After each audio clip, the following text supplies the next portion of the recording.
snow fell in slow, ponderous spirals over Winterfell, cloaking the great keep in a hush that blurred rampart and sky into the same muted gray. Far above the courtyard, ravens huddled beneath the slate-dark eaves of the rookery, their ink-black feathers ruffled by the wind's probing fingers. Sansa Stark watched them from a narrow arrow slit, the chill stone sill biting through her gloves, and wondered whether the birds understood how precarious peace could be. 2 moons had passed since the last southern rider crossed Moat Caelin's broken causeway, bearing parchment sealed in crimson wax and stamped with the crowned stag of House Baratheon. 2 moons, and still she felt the weight of that wax upon her heart. In the aftermath of the long night and the later crackling fury of Daenerys Targaryen's ruin, the North had proclaimed its independence. Sansa, crowned by her bannermen beneath the ancient heart tree, bore that iron circlet more easily than she once believed possible. Yet she knew crowns were forged from duty as much as metal. Grain stores must be replenished, keeps rebuilt, widows comforted, and orphans housed. For all their stoicism, northern lords could be prickly over coin. Trade with the South remained a necessity, and necessity rarely yielded to pride. Still, pride lingered, and many in her hall muttered at the idea of a Baratheon envoy, let alone a Baratheon lord seeking her hand. She traced a gloved finger along the frost on the sill, absently shaping the outline of a direwolf's head, then smoothing it away before it finished. The direwolf vanished, its ghost following so many others into snow and silence. Behind her, hot coals snapped in a brazier, warmth licking the air like a timid beast, never quite banishing the cold. She turned from the window, set her shoulders, and practiced the expression she would show the arriving party. Neutral enough to reassure her bannermen, welcoming enough to honor the envoy. In truth, she did not know what face she meant to craft for Gendry Baratheon. She remembered him from Dragonstone's grim halls, a tall, broad-shouldered smith's apprentice who swung a hammer as though it were an extension of his limbs, as natural as breathing. He had spoken little, laughed often, and carried himself with the raw, uncarved courtesy of a man raised far from courts and their forked tongues. There had been earnest affection in the way he looked at Arya. But Arya was far away now, chasing a horizon only she could see. Gendry was coming north alone. Bootsteps echoed on the flagstones outside her solar. Maester Walken's quill-sharp voice came through the oaken door. "Your Grace, Lord Baratheon's party approaches the outer gate." Sansa's heart gave a small start, as though she had not been counting the minutes. "Has the bridge been cleared of ice?" "Aye, my lady." The fires burned through the night. The walkway is sound. "Good." She smoothed a non-existent crease in her pale blue velvet sleeves, then opened the door. Walken bobbed his head, gray hair wisping around his ears like spent dandelion seeds. "Have Lord Glover and Lady Mormont been summoned?" "They await you in the great hall." Sansa nodded her dismissal. Walken shuffled away, and she followed at a measured pace, each step a silent litany. Composure, courtesy, caution. Around her, Winterfell stirred, stable hands leading shaggy northern garrons toward fresh hay, scullions skidding across icy kitchens with baskets of onions, guards stamping their feet by the gatehouse brazier. The castle's pulse thrummed in quiet, daily labor. Yet over it all drifted a hum of curiosity. Outsiders rarely came so far north in winter, much less a newly made lord whose blood and name belonged to both dynasty and rebellion.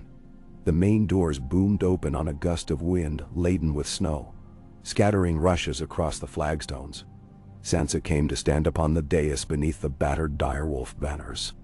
The great hall's vaulted beams seemed to gather the breath of the keep, exhaling faintly through the 1,000 years of smoke tarnishing its rafters. Torches spit resinous sparks, their light flickering over carvings of First Men warriors and weirwood leaves.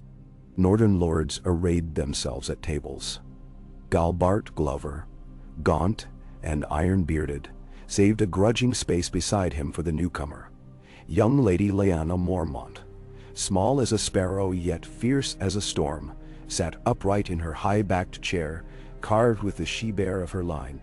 Sir Roderick Ryswell hovered near the hearth, arms folded, brow creased beneath thinning hair. Sansa registered their faces and the unspoken questions lodged behind their guarded eyes.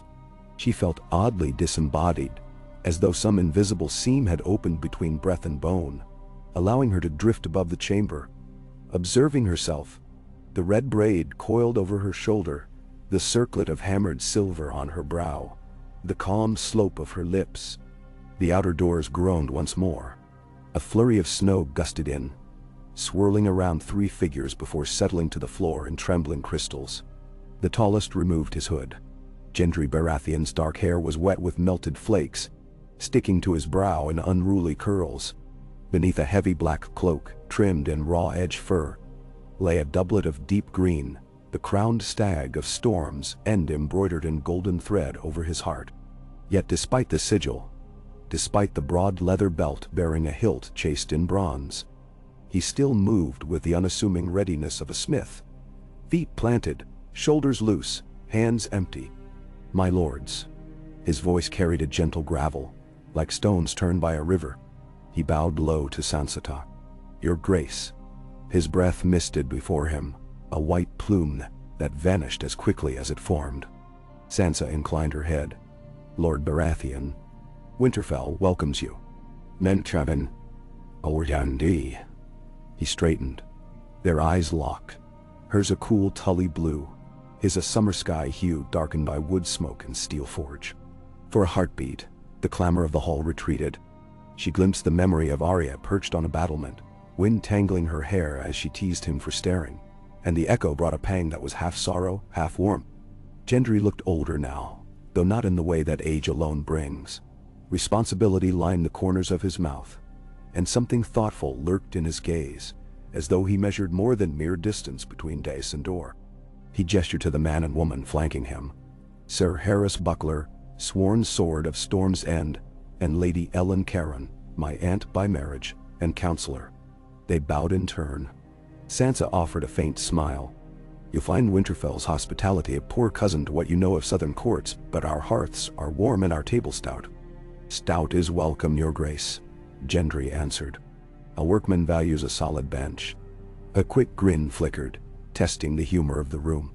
Lady Mormont's mouth quirked despite herself, and even dour Lord Glover gave a single grunt that might have been a laugh. The tension eased by a hair's breadth. Sansa descended the dais steps. Her maids hurried forward with towels for the roads damp, and a tray bearing steaming cups of mulled birch wine. Gendry accepted one, though he held it as cautiously as a parchment fresh from the flame. The drink's aroma, sweet resin and clove, floated upward, mingling with the hall's constant undercurrent of wood smoke. Somewhere beyond the stone walls, a direwolf howled, the sound rising and falling like a mournful horn. And conversation paused until the echo faded. Winter would rule these lands for months yet. Direwolves sang often in the black hours, prowling the snow-laden forest that pressed against Winterfell's ancient perimeter. Sansa wondered whether the cry unsettled the southerners, then remembered Gendry's mother had died in Flea-Bottom's unforgiving alleys. A smith's life offered little softness. Likely a wolf's keen broke no new ground. Lords and ladies settled to the meal laid before them. Carved elk haunch glazed with honeyed pine sap, trenches of barley stew, round loaves studded with dried berries and chestnut. Gendry sat at Sansa's left, Sir Harry's to his left, Lady Ellen opposite. Conversation turned to safe channels. The summer harvest, the number of fishermen returned to White Harbor, since ice choked the mouth of the White Knife. The thickness of winter towns stockpiled wool cloaks. Gendry listened more than he spoke, his gaze tracking each speaker with a craftsman's attentiveness. Twice Sansa caught him studying the hall's timbers, where sword scars from Theon's brief rebellion lingered alongside fresher gouges left by the dead of the Night King. He paid particular heed to the hearth's iron supports, head tilted, as though calculating how many blows from a hammer would be required to reshape them. When the first course dwindled, Sansa leaned slightly toward him. "You carry the look of a man assessing whether he might mend the roof before nightfall." Gendry blinked, then huffed a self-conscious laugh. "Forgive me, your grace. Old habits. A smith sees metal wherever he looks. Manstro. And here you see a great deal of it. The ironworks beneath Winterfell are the envy of half the realm." He lowered his voice, sliding a candor between them unnoticed by the others. I've heard tales since I was a boy, though I scarce believe them. A forge heated by hot springs, anvils as old as the wall itself. Even now, my fingers itch to test the steel you make here. Sansa found herself smiling, surprised by the warmth the confession sparked. Perhaps Lord Baratheon will find time to tour our smithies. Call me Gendry, if it please you. Titles clank like poorly riveted mail on my tongue. Deal? Very well. Gendry. She tasted the name, unadorned, and it rang strangely intimate across the oak table. Galbart Glover's eyes flicked toward them, curious, but he returned to his trencher without comment. Later, after sugared plums and bread pudding dotted with walnuts, Sansa led her guests toward the hearth, where a carved weirwood mantel shed crimson shadows. The wind clawed at arrow slits, and sparks leapt upward in elliptical arcs, as though trying to escape the chimney's draft. She gestured toward the nearest high window. The hour grows late. You must be weary from the King's Road. I won't keep you long from rest. Your grace is generous, Lady Karen replied, her voice low and mild. She was a thin woman, sharp-boned, her hair iron gray, and twisted into a glinting net of jet-beaded wire. Eyes like whetstone studied Sansa with a tactician's depth. Tomorrow, perhaps, we may speak of Storm's End's proposal. Sansa inclined her head. Tomorrow. She summoned a page to guide the Southerners to the guest towers. As Gendry turned to follow, Sansa touched his sleeve. The gesture shocked her slightly. She had not planned it, but the wool beneath her fingertips was soft, and the arm it clad went as still as quenched steel. Snow falls heavy tonight, she said. I hope you'll find the southern furs we set out sufficient. The wind can't bite worse than a forge in midwinter, he answered, a small grin lifting one corner of his mouth. But I thank you for the kindness. Their gazes met again, and Sansa sensed an unspoken question curling behind his blue irises, one she could scarcely name, let alone answer. She let her hand fall. Rest well, Lord Gendry. He bowed, turned, and vanished into the corridor's candlelit gloom. Morning spilled weakly across Winterfell, its pale light reflecting off diamond-bright frost.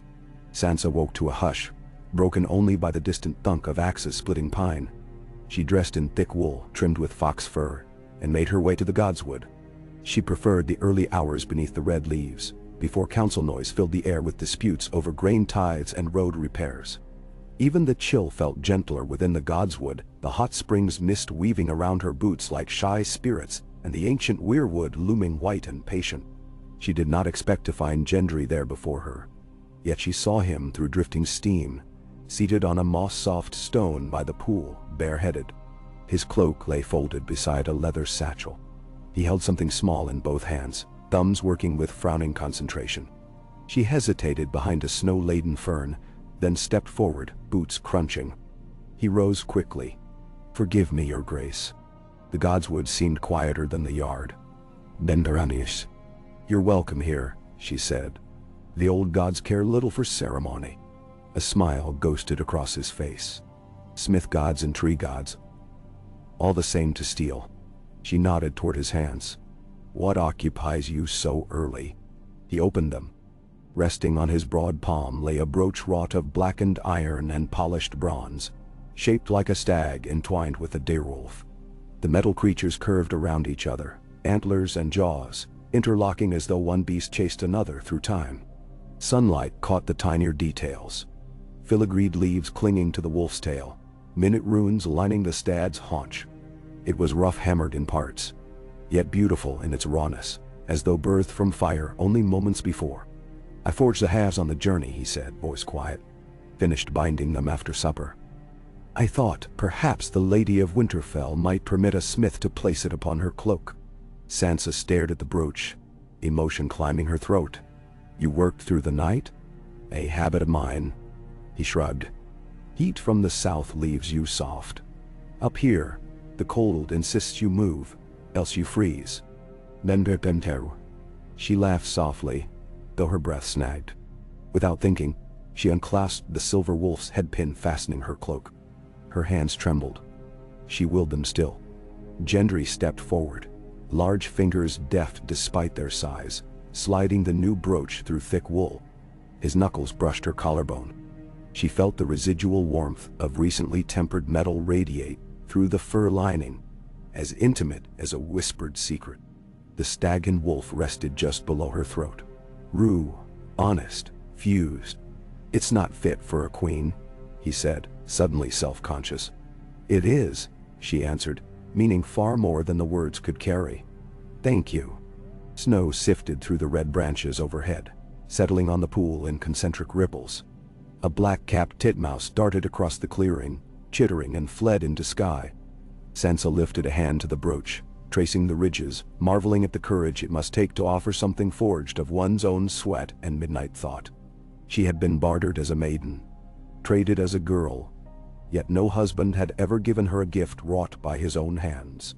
Gendry cleared his throat. "Lady Karen says I should keep Storm's End's proposal unclouded by sentiment. But smiths are poor politicians, and politicians are poor smiths," she said. "If we craft this alliance, I would have both crafts honored." He considered her, the red leaves painting faint shadows across his jaw. "I wish to speak plainly, Your Grace, if you'll allow." "Speak." "I came north because letters conjure castles, but never foundations. Your bannermen fear southern meddling. My own doubt the merit of binding our strength to a realm that quit the Iron Throne. But I remember the night we raised arms against death itself. Titles meant naught beside a living heart. You defended the North, I fought for the living. That seems reason enough to forge something new." "No." Sansa's pulse thudded. "You would marry me for ideals rather than ambition." "Eh." He swallowed. "Ambition is for those born to it. I was born in King's Landing's gutters, bastard of a dead usurper. Idealism," he exhaled, mist curling from his lips. "Idealism saved my life. Arya once told me every scar proves a choice to keep fighting. I choose to fight for this." "Nen." He gestured to the brooch, the wolf and stag locked in perpetual dance. Sansa glanced down, then back at him, feeling as though some delicate mechanism inside her shifted, gears aligning after seasons of clashing cogs. She thought of the Northern Lord's caution, of Galbart Glover's parted lips at the feast, of Lyanna Mormont's bright curiosity. She thought too of the North's need for strong trade ports, of Storm's End's granite towers, battered by sea yet unbreached in centuries.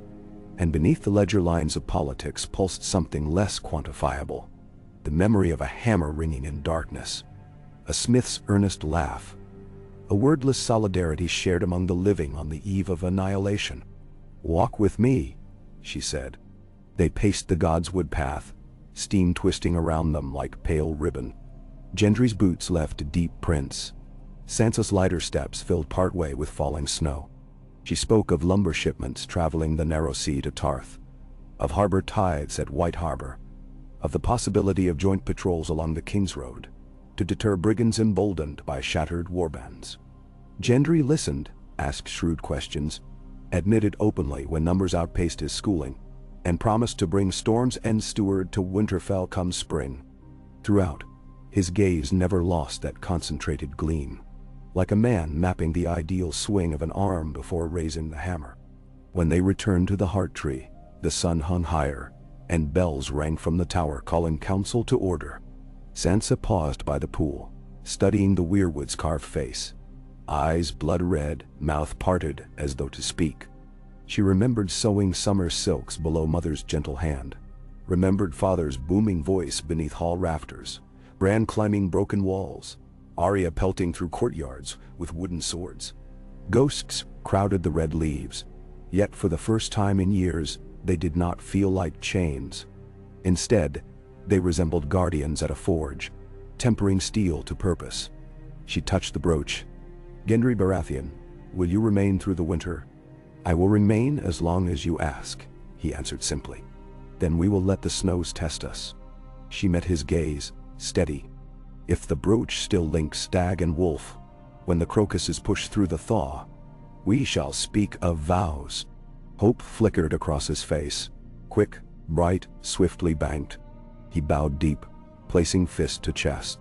"I'll hold the offer like a blade at full heat, Your Grace, and wait for the quench." She nodded. A smith's daughter of the political furnace. Let us see what steel we make." Winter deepened, settling upon Winterfell in layers of alabaster. Weeks stretched, marked by the steady cadence of ordinary burdens. Hunts dispatched to cull elk migrations, ravens loosed to White Harbor bearing invoices for saltfish, lessons in reading and sums gathered in the castle's small sept for orphans of the war. Gendry moved among the Northmen like a dark stag strayed into a pack of wolves, watched at first with suspicion, then studied with mounting acceptance. He joined the blacksmiths, his hammer strikes ringing beneath the yard, until sparks freckled his sleeves and sweat smoked from his hair despite the cold. He oversaw the forging of new scythes for Molestown farms and spearheads for Wolf Banner scouts guarding the King's Road. Children trailed after him, wide-eyed, toting half-finished trinkets he'd shown them to craft over the scrap bucket. Sansa observed from solar balconies, from the parapet walk, from council seats draped in furs. She called Gendry to strategy meetings, listening as he described Storm's End's granaries, the Stormlanders' knack for harvesting seaweed to fertilize poor soil, and the bargain had struck with Tarth's Evenstar for shipments of lime-cured fish. When lords growled at naval matters, he neither bluffed nor blanched. He admitted when his knowledge gap yawned and asked the maester for scrolls outlining harbor law. Honesty, Sansa noted, disarmed the churlish more effectively than pageantry. One dusk, she spied him standing before a cairn of rubble at the castle's eastern wall, fractured stone where a giant's mauled fist had smashed through during the Night King's siege. He crouched, fingers tracing fissures along the mortar, eyes narrowing. The next dawn, masons found him hauling fresh-cut granite blocks, with the enthusiasm of a draft horse, offering suggestions for reinforcing arch supports with iron girders heated in the subterranean forge. When the masons grumbled, knowing full well how heavy such girders could be, Gendry guided them into the smithy, showed them a half-built hoist design of chains and rolling beams. 2 days later, the first girder swung into position. Rumor traveled swift as wolf song. By mid-moon, Lady Mormont spoke of Gendry's hoist as if it were a marvel fit to rival the Titan of Bravostad. Lord Glover conceded over sour beer that the Smith Lord possessed a head carved from oak and a heart as steady as a forged bellows. Sir Roderick Ryswell, never a man for fulsome praise, muttered that a Baratheon who labored with his own calloused palms might not make a poor neighbor. Only Maester Wolkan, pragmatic as parchment, pointed out that the man's lineage, king's blood or not, did not guarantee temperament. Sansa listened, weighed each observation, and said little. Privately, she met Gendry thrice a week in the library or the Godswood, and conversation meandered from trade tariffs to the taste of Wintertown's spiced meat. He spoke of his mother, a tavern wench whose eyes were the same clear blue, of the forge in King's Landing where Master Tobho Mott first recognized his gift, of Arya's stubborn refusal to let titles muzzle her. Sansa shared fragments in return. Childhood memories of snowball fights, Lady's warm flank beneath her palm, the terror and endurance she had learned in King's Landing's gilded cage. In those moments, the distance between crown and hammer dissolved, leaving two souls, forging an alloy neither pure Stark nor Baratheon, but some alloy as yet unnamed. Slowly, Winterfell's mood shifted. Where once icy deference greeted him, now stable hands set out wooden buckets filled with snow for cooling red-hot steel. Apprentices volunteered to pump the bellows longer hours, and scullions saved him the crispiest cracklings from the evening roast. When he passed through the yard, more often than not a northern accent called out a greeting. "Mornin', Lord Stag." Yet beyond the ramparts, January frost hardened rivers into mirrors, and wolves howled hungrier each night. Reports trickled in, wildlings pushed south of the wall, desperate for food. Sellswords in the ruined riverlands turned bandit when lords failed to pay wages. An upstart claimant to the Vale hinted at reopening hostilities. Peace, Sansa reminded herself, was no sigil one embroidered and forgot. Peace demanded upkeep, rivets, polishing, like a sword left too long in damp air. In midwinter, at the council's urging, she drafted letters to Lady Samwell Tarly at Horn Hill, and to Sir Davos Seaworth at Driftmark, inviting each to send envoys for discussion of trade pacts. One night, as she sealed the scrolls, she paused, quill hovering over parchment. Gendry sat across the table, reading over a ledger by candlelight, the warm glow gilding his temples. She realized she no longer imagined the crown of Winterfell as a solitary burden. It had become, in her mind, a circlet wide enough for stag and wolf both. She set the quill aside. "Do you miss the forge's roar when the hall falls silent?" He looked up. "Some nights I hear it still, in dreams. But the Godswood's hush carries its own song." She studied him. A man forged by fire might long for a different flame, one tempered by trust rather than molten iron. She wondered if she, too, might learn to burn gently, rather than blaze defensively. "Gendry," she began, then halted, startled by her own softness. He closed the ledger. Sansa. No title stood between them in the lamplight. She thought of mother's ghost, of father's grave voice. She thought of every false prince and twisted knight who had once courted her name for their gain. The Baratheon before her sought something else. Perhaps, she mused, the world could be kind after grief, if one dared to bend the iron. "Spring," she said at last. "When the crocuses push through the thaw, I would see how your stag runs beside my wolf. Until then, let us keep forging." Gendry's answering smile was quiet as sunrise. Slow, sure, inevitable. Thus winter held them in its white fist, and within that grip, two hearts quickened like coals banked beneath ash, awaiting the breath that would stir them to flame. Outside Winterfell's walls, storms battered the pines, ice rhymed the weirs, and wolves sang.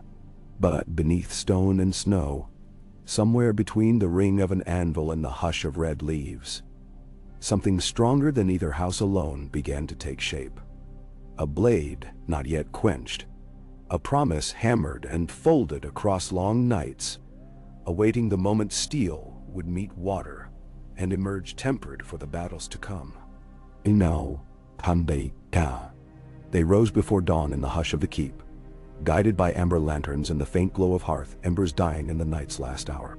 Sansa woke to a flickering candle at her bedside, the scent of beeswax mingling with winter's chill breath that leaked through the seams in the stone.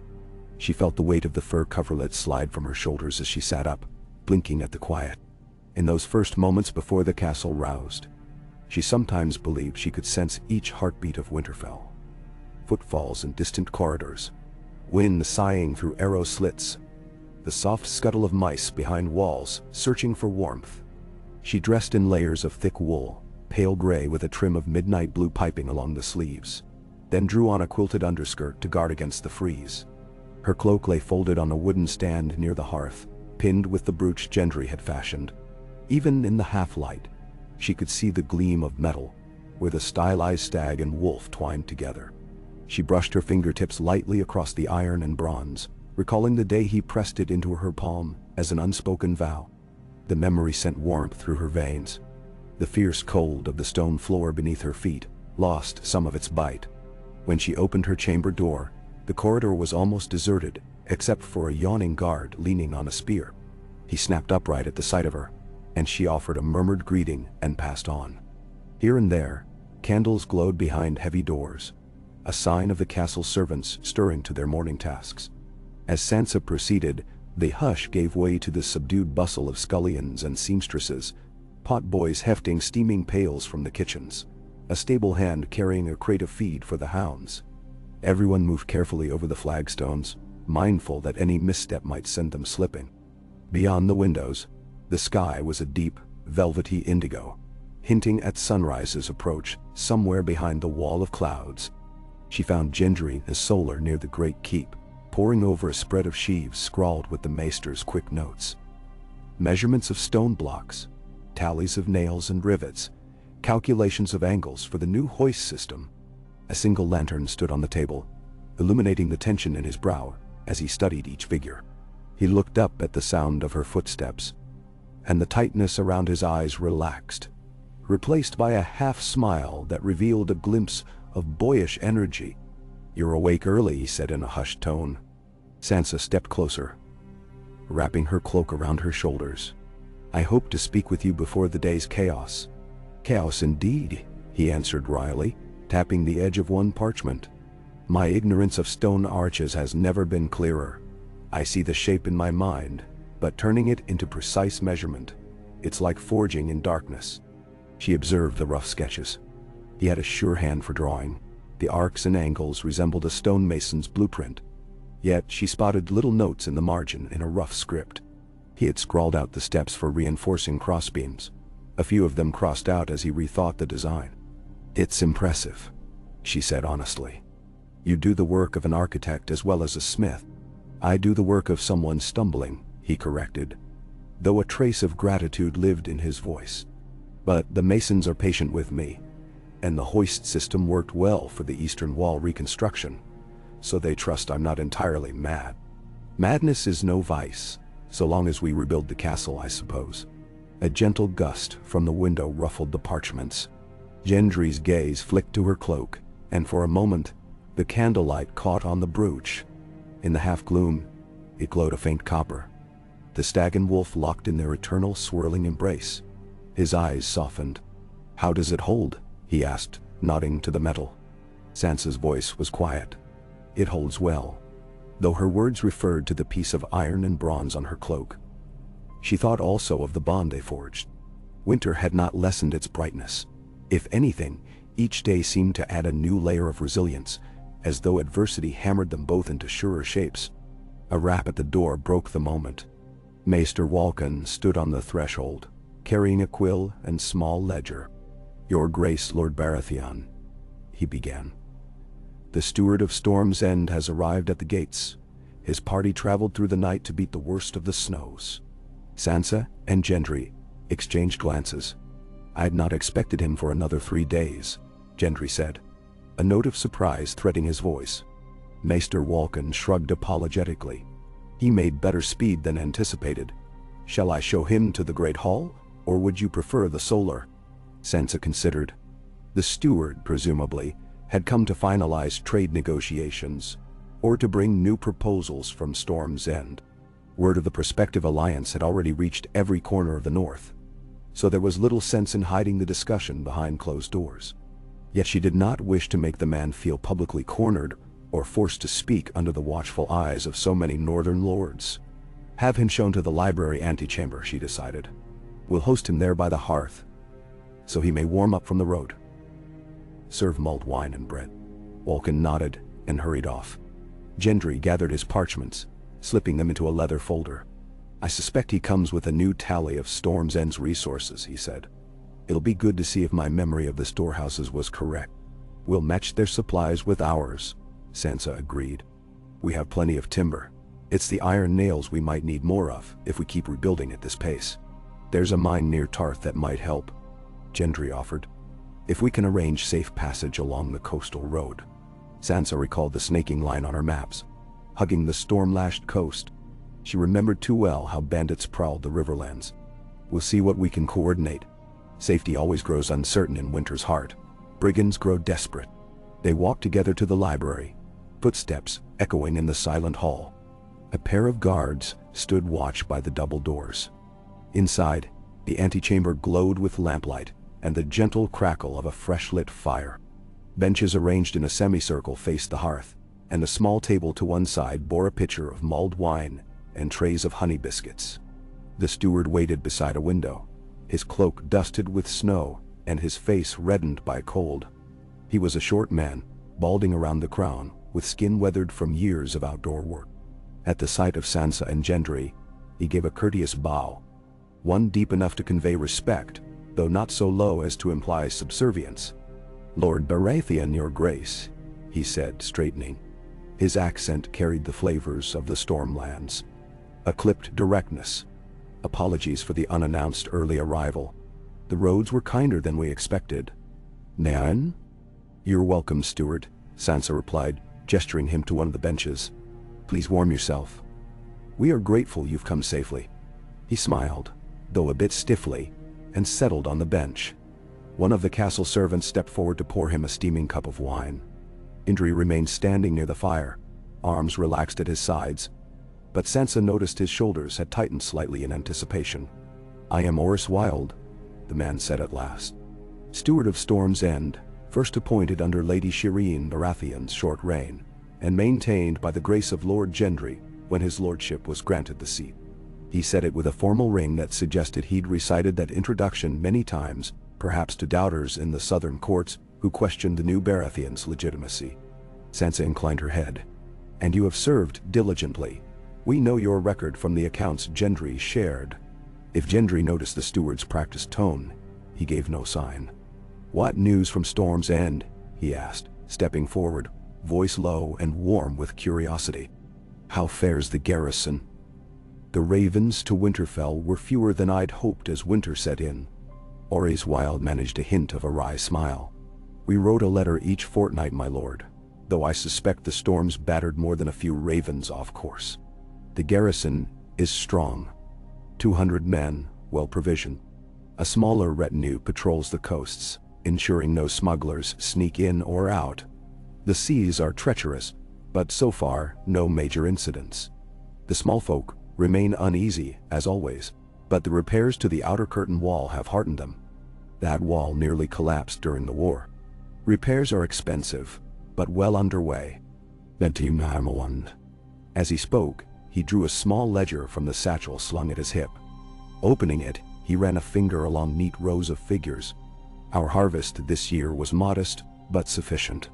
We've salted fish from the coastal towns, though the storms hampered some of the catch. I come with offers to trade fish and some hard grain for timber from the Wolfswood, as well as the promise that Storm's End can arrange shipments of any ore from Tarth, once the roads are declared safe. Even so, we must speak plainly. Shipping across the sea in midwinter is fraught." "No."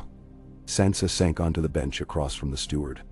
Gendry took a post near her, half standing, half leaning against the mantel. "It is," Sansa agreed. "We can keep an eye on White Harbor, where the Manderleys might be willing to help escort ships. But the risk remains. The storms along the eastern coast can rival your own."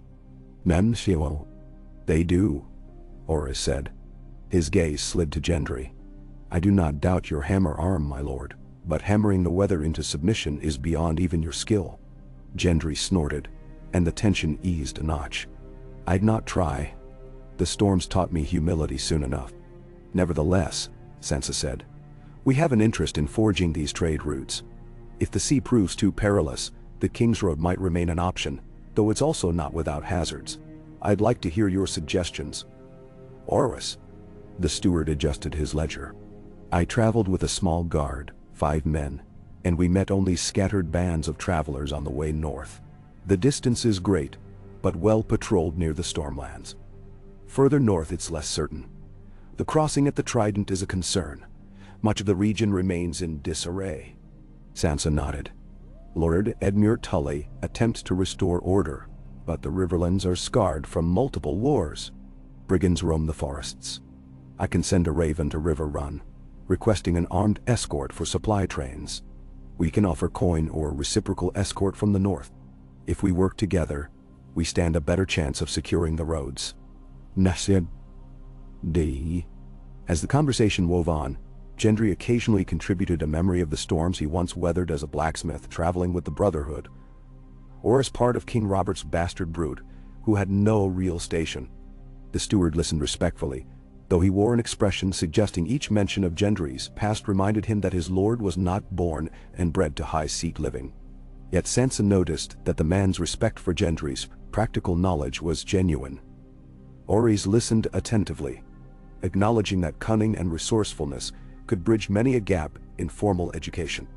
They spent a good hour hashing out potential trade routes. Orys sketched a rough map of the roads between Storm's End and the Roserad, while Gendry annotated where certain fords might freeze over in the depths of winter.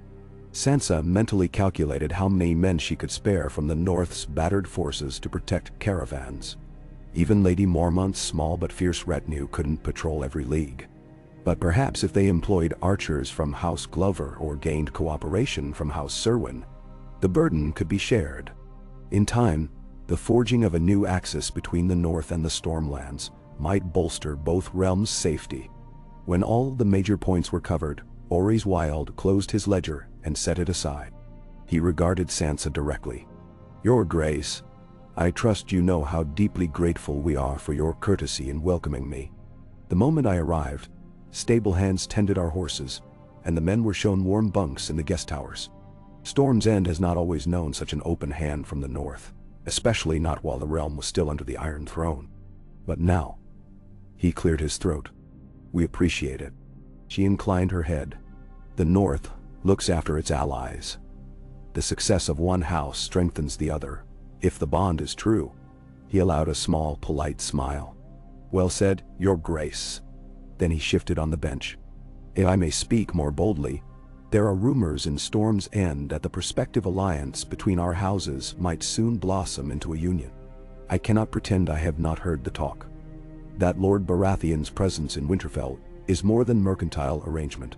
Some in the Stormlands are cautious, I'll say, about uniting with a realm that fought to secede from the Iron Throne. They fear political isolation or even conflict with King's Landing. Others welcome the notion, recalling that House Stark and House Baratheon once had a tie through Robert's betrothal to Eddard Stark's sister, though that ended tragically, as we know.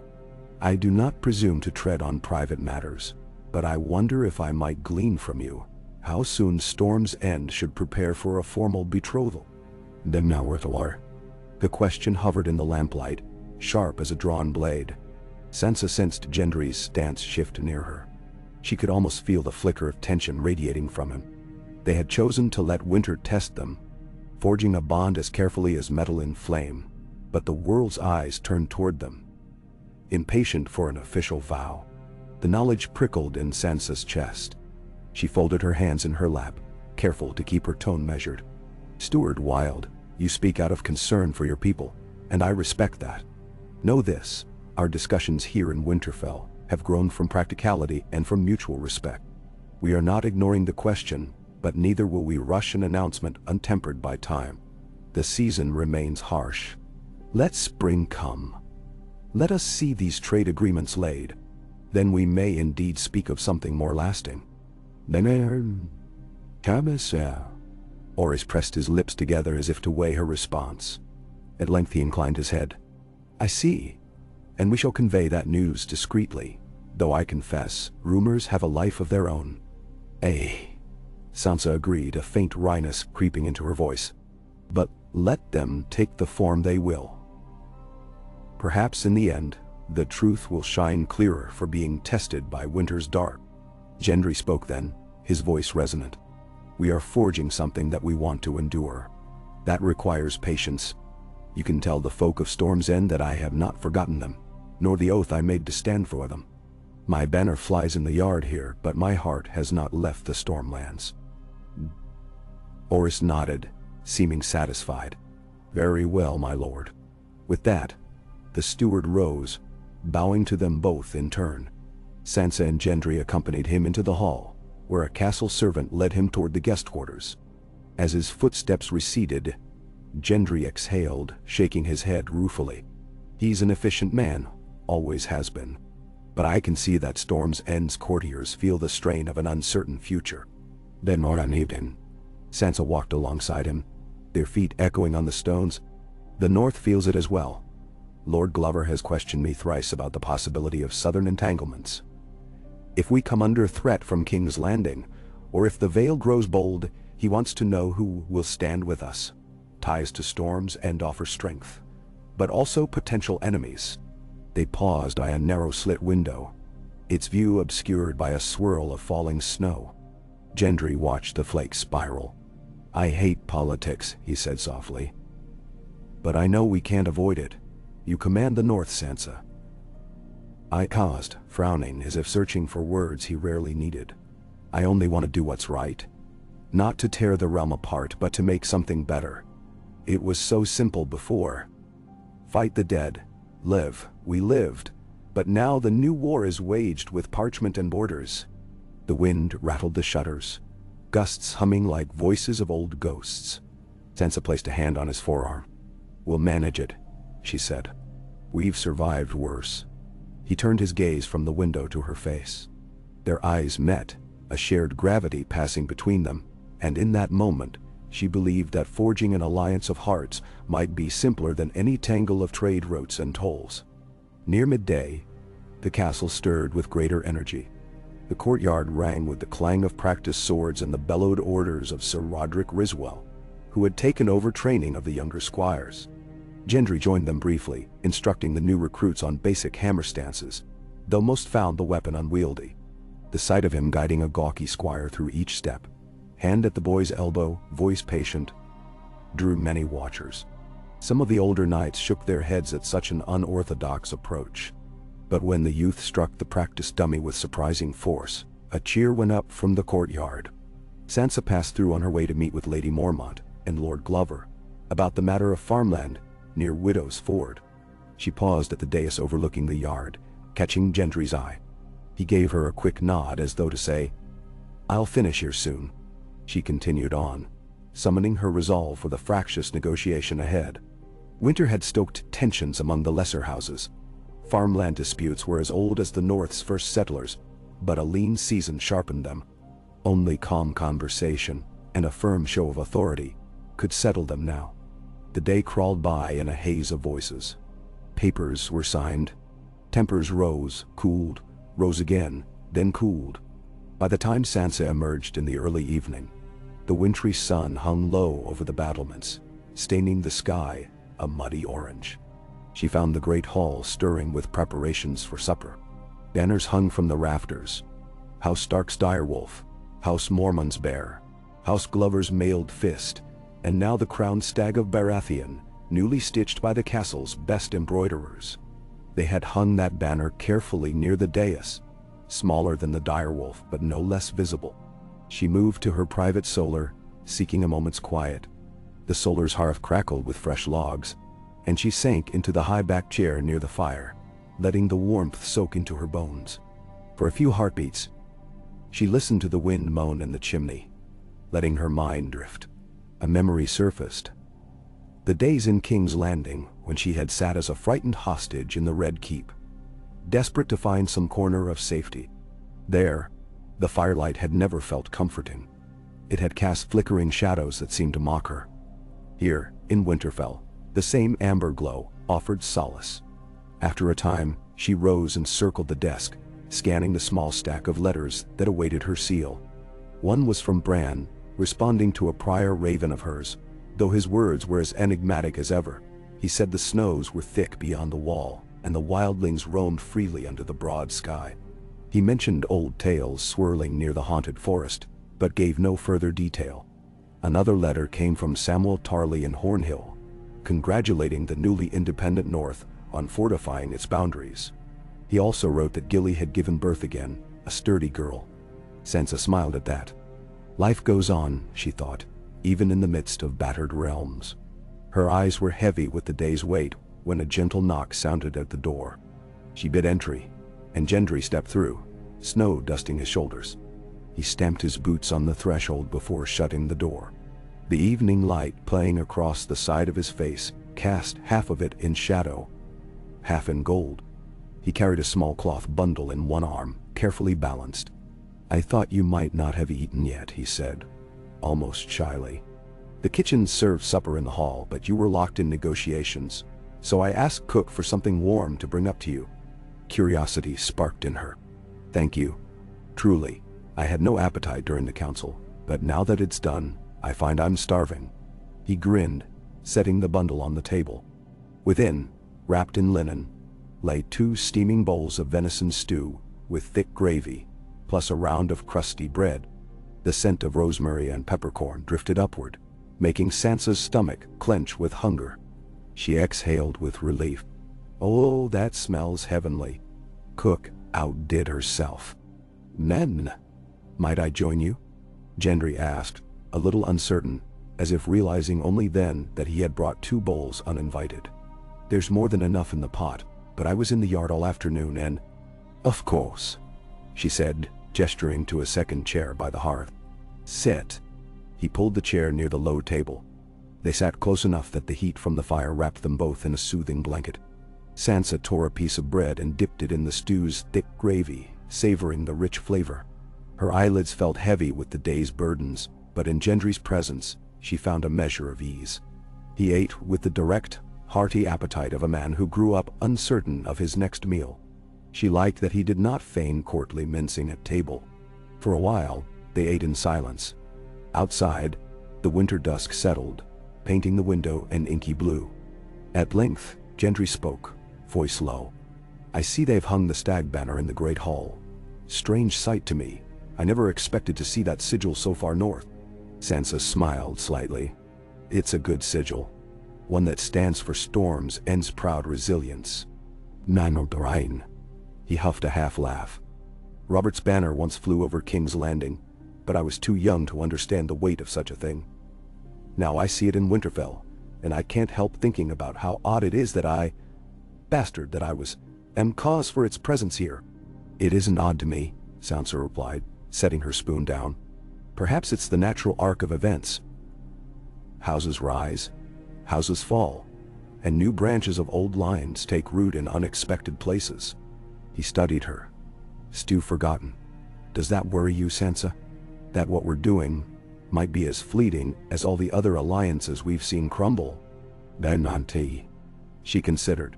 The old Sansa, the frightened girl, might have answered differently. But she had lived through the cruelty of King Joffrey, the horrors of the Long Night, the quiet heartbreak of so many illusions shattered. She found herself unafraid now, forging new illusions, so long as they were tempered by truth. "No," she said at last. "It doesn't worry me, because we're not shaping this alliance from ambition alone. The North can stand on its own if it must, but together with Storm's End we're stronger. And you," she paused, searching his face, "you care for the common folk, not just the lords. You've proven that. We share that concern." He lowered his gaze momentarily as though embarrassed. "I'm not sure I do much. Mostly I lift heavy things and try not to break them." She reached out, touching the back of his hand, where calluses marked the place a smith's hammer would rest. "Sometimes that's what people need. A steady arm, unafraid of labor. Political cunning is necessary, but it's not the whole realm. Show them you can work alongside them, and hearts will follow." He let out a long breath, turning his palm so that it brushed hers. Contact was gentle, but it warmed her more than the fire. "Thank you," he murmured, "for seeing me." They remained like that, their hands lightly entwined, until the last swirl of steam from the stew drifted into the air. Shadows swam along the walls, cast by the uneven flames. A quiet understanding simmered between them, shaped by winter's adversity and the simple, honest connection that had formed in the Godswood. Sansa thought of the vow she had offered him. If the brooch endures through the harsh cold, if they remained steadfast until the blossoms returned, then they would speak of vows in earnest. Spring was still distant, but the promise of it glowed in her chest like a hidden ember. Alive in the dark, days spun into weeks. The last of the year's meager daylight hours slipped by as if drawn into the swirl of the pole star overhead. Each sunrise revealed new drifts of snow, often cresting the inner wards and burying the outbuildings up to their eaves. Sentries on the battlements kicked frost from their cloaks, stamping their feet to keep blood moving. The nights pressed in early, lit only by torches along the walls and the sullen glow of windows. Despite the punishing weather, reconstruction of Winterfell continued. The eastern wall, once shattered, rose again, block by painstaking block, guided by the hoist system Gendry had helped design. Sansa personally oversaw the distribution of winter stores, ensuring no family in Wintertown starved. The people recognized her vigilance, and each day their trust in her grew more solid than the ice locked around the keep. Slowly, the North's old wounds knitted. Rumors slipped through the yard about King's Landing. That King Bran had grown distant, that his small council wrestled with rebellious lords in the Stormlands and the Westerlands alike. Others whispered of an upstart in the Vale claiming a distant Arryn bloodline. Sansa listened but did not feed the rumors. Gendry's steward was correct that many Southerners cast anxious eyes on the North's independence and the rumored union. Sansa's bannermen, in turn, eyed the Vale, wondering if war would come. She orchestrated patrols south of the Neck, sending loyal men to watch for signs of trouble. So far, None emerged, only travelers with wagons of goods or small groups of pilgrims to distant shrines. Still, the tension pressed like a storm front on the horizon. In the hush of the Godswood, Sansa found solace. She often found Gendry there as well, though not always. Sometimes they sought separate corners of the wood, each requiring solitude to think. On other days they encountered one another, and the brief moments shared beneath the weirwood's red branches offered a respite from the swirl of concerns beyond the walls. They seldom spoke at length on those walks, but the comfortable silence forged something deeper than idle conversation. One late afternoon, after she concluded a draining council debate about whether to offer land near the rills to freedmen from the south, she wandered to the Godswood, hoping to gather her thoughts. The short winter day was already darkening, and faint stars pricked the indigo sky. The heart tree loomed white, its carved face tinged crimson in the feeble light. Frost rimed the edge of the pool, and the still water reflected twisted shadows of branches. She saw movement near the weirwood, a figure in a thick black cloak. Her chest tightened, though not in alarm. She recognized Gendry's shape, the set of his shoulders. He stood with his back to her, facing the carved face, hands clasped before him. She slowed her steps, half-minded to leave him to his privacy. Then, as though sensing her presence, he turned, catching her eyes in the gloom. "Sansa," he said softly, greeting her with no title. "I hoped you might come." She stepped forward, boots crunching the thin crust of snow. "I often do," she answered, letting him see the weariness in her face. "It's been a trying day." He nodded, waiting for her to speak if she wished. The swirl of tension in her chest spilled out. "My lords are divided about letting more southern folk settle in the north. We have land enough, but they fear infiltration, losing the purity of northern traditions. Others argue that new hands mean new harvests, new trade. It's a knot I can't easily untangle." She exhaled, breath fogging. "I know what father would have done, weighed fairness, generosity, but never risked his own people's safety. I'm not sure I'm as wise." Gendry moved closer, the cold breath of the pool swirling around them. "When you need dough, it's a messy process until it becomes something workable. My mother used to say that. Messy, sticky, but keep at it, and the bread will rise. Perhaps the North can accept a few new souls in time if it's done carefully." "Naum?" She managed a small smile. "Your mother was wise." He turned his gaze toward the face of the weirwood, silent for a moment. "You know, I came here tonight thinking about my own mother. I don't have many memories of her, but the ones I do have keep me warm when I question whether I deserve what I have now. She told me once that there's no shame in rising from the gutters, only in letting the gutters define you. Now I'm standing in the seat of House Stark, forging alliances, speaking with lords who once looked at me like I was dirt under their boots. It feels surreal." "Demi? Al?" She touched his arm. "But you earned your place. Robert Baratheon may have sired you, but he never bestowed your character. That's yours alone." He swallowed, nodding. "Thank you." For a stretch of heartbeats, the only sound was the wind threading through the boughs overhead. Then he said, softer still, "Sansa, has there been any word from your sister?" She shook her head. "No. Arya roams too far for a raven to find her. She promised to return one day, but until then, we can only hold her memory close." Pang flickered across her features. "I wonder what she would say of all this. She'd likely tease you for wearing a cloak embroidered with the Baratheon stag." A grin ghosted across Gendry's face. And she'd tease you for, well, I suppose wearing the crown. That, and more." Sansa's voice held a faint fondness. "Arya teased me once for prattling about lemon cakes. I imagined she'd have a jest about me forging alliances." Then her expression sobered. "But I think she would also be glad. She always had a fierce sense of justice." "She taught me a lot," Gendry admitted. "About never backing down, about trusting your instincts. If not for her, I'd have died somewhere in the Riverlands or beyond." Sansa studied him, the half-light sharpening the lines of his face. In the growing dusk, the Godswood felt suspended between time and dream. the old gods listening with ancient patience. "Gendry," she said, voice subdued, "do you ever wonder if we're forging too slowly? The world creeps in around us. The lords talk. The steward from Storm's End asks about betrothal. We said we would wait until spring, but sometimes I wonder if we're letting outside pressure shape our timeline." He looked at her with quiet intensity. "I won't lie. I feel that pressure too. Yet I also remember how many mistakes were born of haste. I don't want to be forced into anything. Nor do I want you forced when we stand before the gods would or accept. If that day comes, I'd have it be because we choose freely, not because rumor or worry compels." His words kindled a gentle glow in her chest. She slipped her hand into his. The cold made his fingers stiff, but she held them anyway, drawing near. "I want that as well," she whispered. "And I feel a sense of certainty growing, though it's strange to me, after all I've endured.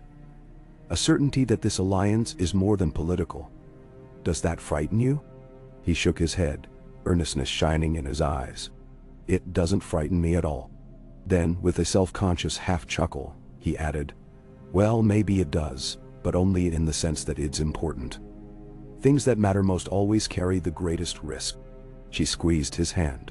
They stood so near that the tips of the weirwood branches overhead might have brushed them with snow if the wind gusted. Somewhere behind the trunk, a raven croaked, rustling the boughs. The winter air nipped at their cheeks, but the closeness made it tolerable. She leaned into him, letting the length of their cloaks merge. "Time is a blacksmith's ally," she murmured, her breath catching in the hush. "So it is," he agreed, voice low. "Let it temper us as it will."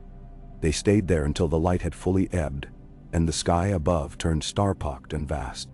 Only then did they return, hand in hand, to the castle's flickering torchlight, leaving footprints in the fresh snow. A single trail carved out together. As winter's peak settled over the land, the days stretched long in gray monotony punctuated by small triumphs and stinging sorrows. The stables welcomed 2 new foals. The rookery lost 3 ravens to frost. Lady Mormont reported a band of reavers near Bear Island's shore, possibly a stray group of Ironborn, though they vanished once confronted. Sir Roderick sent word that he discovered a group of Riverlands refugees camped near the neck. Sansa ordered them escorted to a vacant holdfast, offering them temporary shelter. The nights lengthened, pressing heavy as iron upon the keep's inhabitants. Yet the thick walls and generous hearths of Winterfell protected them from the worst of the cold. Within the heart of the castle, the forges blazed day and night, forging nails, hinges, arrowheads, and more. Gendry spent many hours there, a hammer in his hand. Sometimes Sansa found him at the anvil, sweat rolling down his temples despite the frigid air outside. She would pause to watch the rhythmic rise and fall of his hammer, fascinated by how steel glowed orange-hot and shifted under each blow, until it took on the shape the smith willed. Watching that transformation never failed to stir something in her. It was, in its way, a reflection of her own growth from a frightened girl to a resolute queen. On a snowy afternoon, Sansa ventured down to the forges with a bowl of mulled wine and a cloth-wrapped bundle of sweet rolls. She found Gendry and 4 others shaping an array of tools for the farmland expansions. Hoes, plow blades, trowels. Sparks showered around them, dancing in the dim enclosure. Firelight flickered on sooty walls. The roar of the flames mingled with the hiss of metal plunged into water. None of the smiths noticed her approach at first, so focused were they on their craft. She stood in the open doorway a moment, letting the warmth envelop her. Then Gendry turned, and through the swirl of hot air, he spotted her shape. He stepped back from the anvil, passing his hammer to the nearest apprentice, and called above the din. "Hold for a moment, lads. The Queen's come to check on our progress." The men stepped aside, some dipping respectful nods. One young apprentice's eyes widened at the sight of her, face going red. Sansa offered an encouraging smile and approached Gendry. "Your progress seems impressive," she said.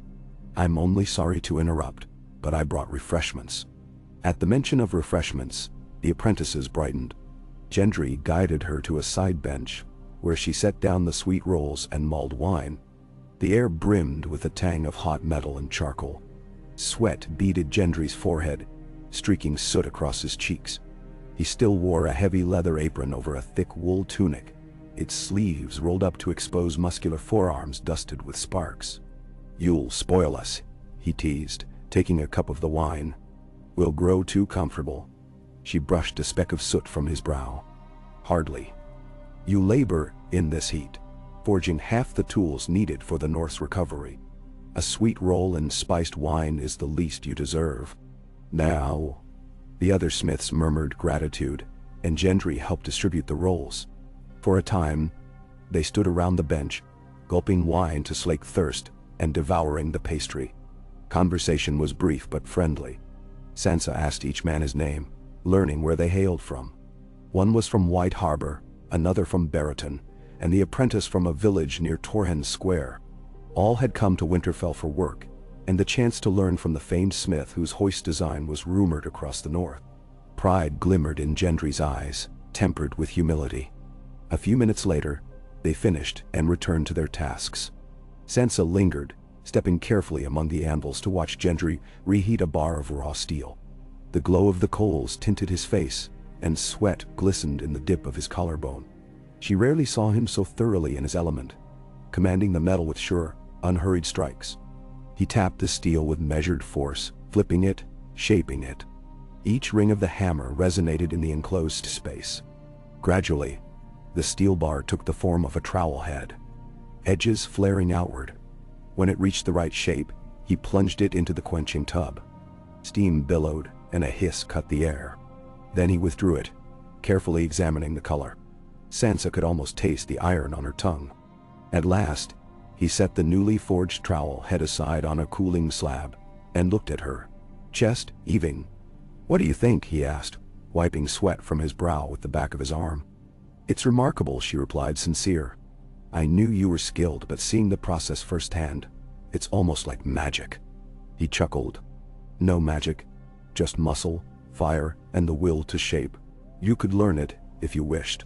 She raised a skeptical brow, though a playful spark danced in her eyes. "I might burn my hands off or whack my knee with a hammer, but perhaps someday I'll try." They shared a quiet moment, the swirl of forge heat enveloping them like a cocoon. The clang of the other anvils continued in the background, and across the workshop, apprentices adjusted the bellows. The sense of camaraderie hung in the air. Northmen and a lone southern-born blacksmith, all forging the tools that would feed the realm. For Sansa, it was a vision of a future less burdened by enmity and suspicion. Maybe, in time, such cooperation could spread beyond Winterfell's walls. Gendry glanced around, noticing a lull in his immediate tasks. He set the hammer aside. "Let me walk you back to the keep," he said quietly. "I need a breather from the heat, or I'll shrivel to a husk." She smiled, waiting as he removed his apron and tugged his sleeves back down. Together, they emerged from the forge, stepping into the courtyard's frigid air. It struck them like a hammer in reverse, the cold so sudden that both gasped. Gendry let out a short laugh, steam escaping his mouth in a white plume. "By the gods, it's freezing." Sansa's cheeks smarted from the shock, but she found herself laughing as well. "I can't remember the last time I felt so grateful for a heavy cloak. Come on." She took his arm, leading him across the courtyard. The sky overhead glowed with a dull pewter light, the sun hidden behind thick clouds. Snow crunched underfoot. A handful of guards patrolled the ramparts, their faces half concealed behind scarves. They threaded between storage sheds until they reached the keep's main doors, which were propped open by a pair of stable hands carrying sacks of oats. Inside, the warmth pressed upon them again, though gentler than the forge's blaze. They paused in the entry hall, letting their eyes adjust. Sansa unpinned her cloak, giving it a shake to dislodge snow, and Gendry ran a hand through his damp hair. A swirl of conversation beckoned from the great hall. Soon, the evening meal would be served, and lords and ladies would gather. Another round of political dance. Sansa considered her tasks ahead and realized how little time remained in each day for rest. Gendry turned to her with a thoughtful expression. "Let's slip away," he said quietly, leaning closer so no passers-by would hear. "We'll be called to the hall soon enough. But do you have half an hour just to breathe?" Her chest tightened with sudden longing for quiet. Where would we go? He glanced at the corridor leading toward the old library tower.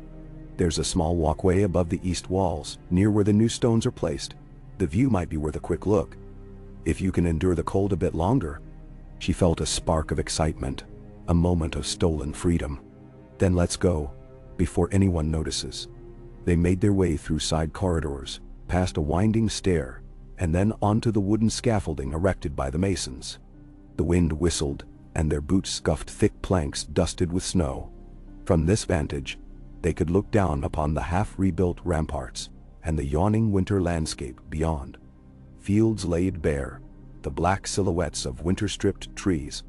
The gray sky pressed low, but in the distance, a faint golden band marked where the sun struggled against the horizon. Gendry braced his hands on the temporary railing, scanning the scene.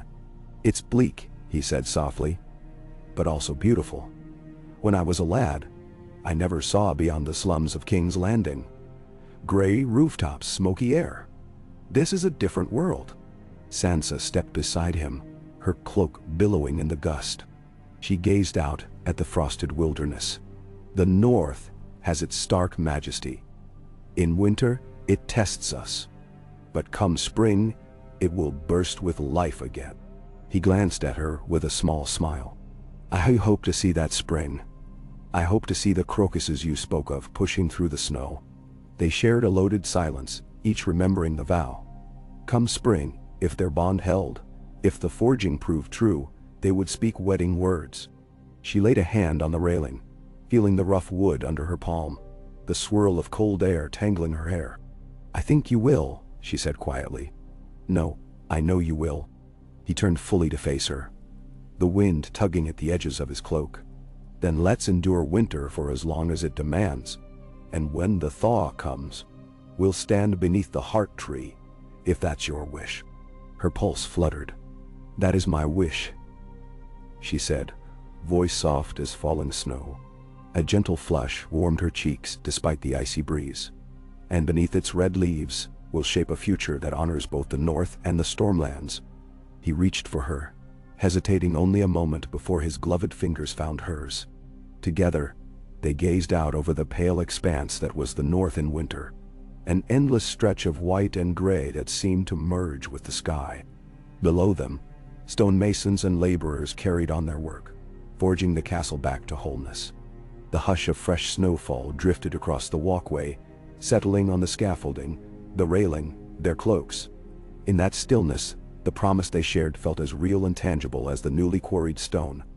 Another piece of foundation, laid for a future no longer overshadowed by war or tyranny, but shaped by choice and hope. That night, a hush of snowfall continued, soft and relentless. The castle's halls became a labyrinth of flickering torchlight and drifting drafts. In the great hall, torches blazed in sconces, casting dancing shadows over the tapestries. Lords, knights, and retainers gathered for the evening meal, exchanging news and gossip. Sansa took her place at the high table, flanked by Lord Glover and Lady Mormont, while Gendry sat on her other side, speaking with Lady Karen of Storm's End. The steward, Orys Wilde, was also present, engaged in lively debate with Galbart Glover about shipping timetables. Trenchers were heaped with roast venison and root vegetables, the staples of a northern winter. Flavored with juniper berries, the meat's savory scent rose to mingle with the faint tang of the ever-present smoke from the hearth. Servants circulated with pitchers of spiced ale and hot cider, refilling cups so that the chill might be kept at bay. Conversation ebbed and flowed, pockets of tension smoothed by good drink or the promise of tomorrow's hunts. Sansa listened carefully, gleaning updates on the mood of her lords. Some spoke of loyalty, others of minor grievances. Overall, she sensed a cautious acceptance that Gendry's presence was no longer an oddity but a piece of the tapestry. Once the main course ended, sweet custard tarts were brought forth, and the younger squires told tall tales of sparring accidents, eliciting laughter from the table. Sansa caught Gendry smiling at the banter, though he kept an ear on Lady Karen's conversation about Storm's End's grain stores. Sansa tried to follow each thread, balancing courtesy with vigilance. When the tarts disappeared, she rose, signaling the official end of the feast. The lords stood, bowing or inclining their heads. Before the crowd dispersed, Lady Mormont caught Sansa's attention. The fierce young lady approached, her dark hair braided severely. "Your Grace," she said. "A word, if you please." Sansa gestured for Gendry to remain behind, then accompanied Lady Mormont to the side of the hall, near a cluster of shields displayed on the wall. Mormont's gaze was steady, her voice quiet enough for privacy. "I've received messages from my people on Bear Island. They've sighted a ragged ship along the western coast, possibly one of the Ironborn who refused to submit to Yara Greyjoy. My cousins worry these strays may be scouting. If you have men to spare, we'd request aid in patrolling the coastline once the weather eases." "Nas." Sansa's brow furrowed. "So they might be reavers. It's been some time since the Iron Islands contested the north. I thought Yara reined them in." "Most of them, yes," Lady Mormont said. "But a few captains refused to bend, last I heard. They might be looking for small prizes, livestock, or easy spoils. Bear Island is not easy to plunder, but the seas are savage, and we can't be everywhere at once." "Netormenderdand," Sansa considered, weighing her limited manpower. "We could send a detachment to assist, but it may take weeks to get there in this weather." "Understood. My own men are vigilant. But if the threat grows, we'd appreciate the North's help." Sansa placed a hand gently on the girl's forearm. "You'll have it, Lady Mormont. The North stands with Bear Island." A flicker of relief crossed Mormont's young features, quickly replaced by her typical stoicism. She bowed her head. "Thank you, Your Grace." As Lady Mormont departed, Sansa felt the press of responsibility anew. The North's independence meant threats could come from any quarter: Ironborn reavers, veiled pretenders, or bandits in the Riverlands. She had to be watchful. Yet, as her gaze skimmed the hall, she saw Gendry in conversation with the steward, both of them conferring over a parchment. Perhaps not all alliances were precarious. Some might become pillars of stability if nurtured. She made her way back to Gendry. He met her eyes over the steward's shoulder, offering the slightest tilt of his head to indicate all was well. The steward rolled up the parchment, apparently concluding their discussion, and bowed to Sansa. "Your Grace, Lord Baratheon and I will finalize these details tomorrow. Thank you for the excellent meal."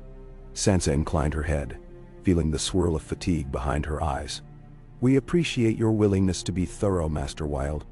With that, the steward departed. Sansa and Gendry found themselves momentarily alone near the dais. Torches sputtered, and many of the guests had begun drifting to the doors, heading to their chambers or to the smaller hearth nooks for after-dinner talk. Snow fluttered through the high windows in faint, powdery flurries. Gendry turned to her, voice lowered. "Should we join the others, or would you like a walk? I can't promise it's pleasant outside, but—" "A walk?" she repeated, arching a brow. "We've endured enough cold for one day, haven't we?" His eyes sparked with a hint of mischief. "There's an older corridor near the southwestern tower that's rarely used. Some of the masons claim it's haunted, but I suspect it's only the wind whistling through cracks. We could walk there if you'd prefer a quiet moment." The idea of exploring a seldom-used corridor intrigued her, reminding her of younger days, sneaking around the Red Keep's secret passages with Jean Poole, though that memory held a bittersweet taste. "Lead on," she said, and followed him from the great hall.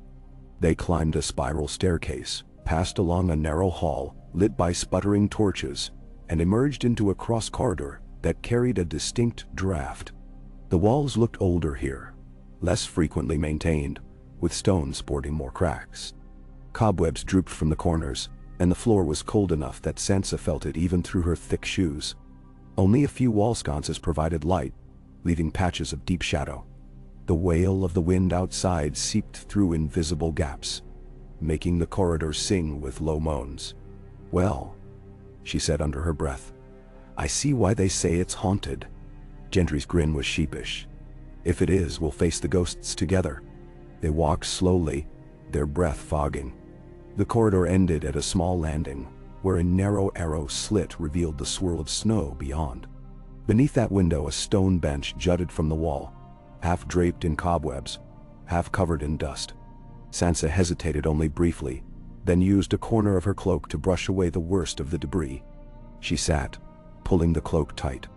Gendry settled beside her, his warmth radiating in the chill space. "It's not quite the gods would," he said, voice hushed by the corridor's echo. "But no one bothers us here." Sansa looked up at him, faint torchlight illuminating the angle of his jaw. A ghostly draft pressed from above, stirring the fine hairs at her temples. "You know, I used to wander Winterfell's hidden corners as a girl, conjuring stories of hidden passageways and secret rooms. Back then I was convinced that all the hidden places were for knights and princesses to discover. Now I find them more real than I imagined." He shifted, reaching to take her hand. The corridor's gloom wrapped them in an intimate hush. "I never had a place like this to explore as a boy," he said. "Just alleyways and the underside of stables. But here, every stone has a history. I'm still learning it." Then one day, she gazed at their joined hands, recalling how many times she had yearned for a real, unfeigned closeness during her years in King's Landing. Now, with Gendry, the closeness felt earned, steeped in shared effort and the honest acceptance of who they both were. "Winterfell is your home now," she said softly. "If you want it to be." His fingers tightened around hers. "Thank you. If we do marry come spring, I suppose I'll have two homes, Storm's End and Winterfell. But if I can learn to manage that distance, I'll do it gladly." Then Trenheya. She exhaled, leaning her head against the cold wall. "We'll figure out the details. Perhaps we'll spend summers in Storm's End, winters in Winterfell. Or alternate years. We can talk about it properly soon enough." He nodded, gaze dropping to her face, searching. "Sansa, you're not overburdened, are you? I worry that all these duties weigh on you like an avalanche, and I'm but one more piece of it." She touched his cheek, the faint stubble scratchy against her palm. "You don't burden me," she murmured. "You remind me why I shoulder the rest. The North, Storm's End, the alliances. It all matters because it's for living people, not just banners. You keep my feet on the ground, even as I try to think like a queen." His breath caught. Slowly, deliberately, he leaned in, closing the space between them. The corridor's chill pressed around them, the wind groaning through cracks. But she felt only the warmth of his nearness. Their lips met in a gentle, unhurried kiss. It was not the desperate passion of star-crossed lovers, but something deeper. A confirmation. A vow in miniature. She closed her eyes, allowing the moment to envelop her, letting tension melt from her shoulders. The dust-laden bench, the battered corridor, all of it faded to the quiet beating of their hearts in tandem. At length, they parted, foreheads resting together, sharing each other's breath. A faint drizzle of dust or snow hissed against the arrow slit. Gendry's voice came quietly in the gloom. "We should probably head back before we freeze." She gave a soft laugh, her eyelashes fluttering open. "We are not quite ghost enough for this corridor." He rose, offering his hand to help her up. She took it, steadied herself. In silence they retraced their steps to the main hall, where the warmth of well-lit hearths welcomed them. A passing guard greeted them with a curious glance, but Sansa only nodded in regal composure. Inside, though, she felt a subdued thrill, the memory of that shared kiss lighting her from within. All around them, Winterfell carried on. Servants hustled about with bedtime braziers, ensuring each chamber would have coals enough to stave off the night's worst chill. Somewhere in the scullery, pots clanged. A handful of courtiers lingered in the hall, discussing events to come. The usual flow of castle life seemed less oppressive somehow. Each small duty was but a thread in a tapestry, and though she stood at its center, she no longer felt alone in weaving it. She and Gendry parted near her solar door with a final knowing look. Tomorrow would bring new demands, letters to send, a meeting with the northern bannermen to coordinate watchtowers in the eastern forests, and further discussions with Storm's End steward about shipping routes. Yet, beneath all of it, a quiet certainty remained. The forging of House Stark and House Baratheon was well underway, hammered by winter's trials, shaped by honesty and mutual respect. Soon, spring would beckon, the crocuses would bloom, and they would stand before the heart tree, forging vows that would unite Stag and Direwolf in truth. For tonight, that promise was enough to warm Sansa's dreams, a hidden ember in the white silence of winter's hold. The world outside was locked in white and gray, and Winterfell stood implacable at the center of it, rising out of the snowdrifts like some ancient beast grown out of the very stones. With each passing week the cold pressed deeper, demanding resilience from those within its walls. But inside, life moved forward. Sometimes in small, barely noticeable increments, sometimes with the force of a storm. Sansa felt the change everywhere, in the way the household adjusted to Gendry's presence, in the shifting confidence of her council, in the growing sense of anticipation that threaded through the keep. By late winter, Gendry's place in Winterfell was as secure as any born son. The blacksmiths spoke of him as one of their own, and the young squires who once regarded him as little more than a curiosity now followed him around the yard, eager to hear stories of the South, or to learn how to shoe a horse or mend a broken helm. At meals, his laughter echoed alongside the rougher northern voices, and more than one maiden eyed him with open admiration, though he seemed oblivious, always deferring to Sansa with a quiet glance or gentle word. The brooch he'd forged remained pinned to her cloak, and in the weeks since he'd placed it there, Sansa caught herself touching it unconsciously, seeking the reassurance of its solid weight. She wore it to council meetings and walks through the yard, to the Godswood, and even to bedchamber, setting it beside her pillow like a warding charm. The union of Stag and Direwolf was more than an emblem. It had become a promise to herself that the peace and partnership she sought could in time be made real. But not everyone was content to let time unfold at its own pace. On a bitter afternoon when the wind howled down from the wall, bringing with it news of fresh snow in the last hearth, the great hall was full of lords and ladies assembled for the monthly council. The fire roared in the vast hearth, and tapestries swayed in the drafts, but the tension in the room outmatched the weather. Lord Glover, his beard bristling with impatience, broke the usual decorum and stood without being called upon. "Your Grace," he said, voice pitched to Carrie, "we have all heard the rumors now. The South sends envoys to King's Landing and to White Harbor, and the Vale sends letters to the Neck. It is only a matter of time before some new claimant seeks to assert their rights over the North. Storm's End stands with us, or so we hope, but will words and trade be enough when swords are drawn? The time for caution is past. We need certainty. We need the bond to be made official. If this match is to save us, let it be sealed." And he spoke for many, Sansa knew. She saw it in the nods around the table, in the wary, hungry eyes of lords who had survived too many wars to trust peace for long. Even Lady Mormont, usually so steadfast, looked pensive. Gendry, seated at Sansa's right, met her gaze but said nothing, leaving the choice to her. Sansa set down her goblet, her mind moving swiftly.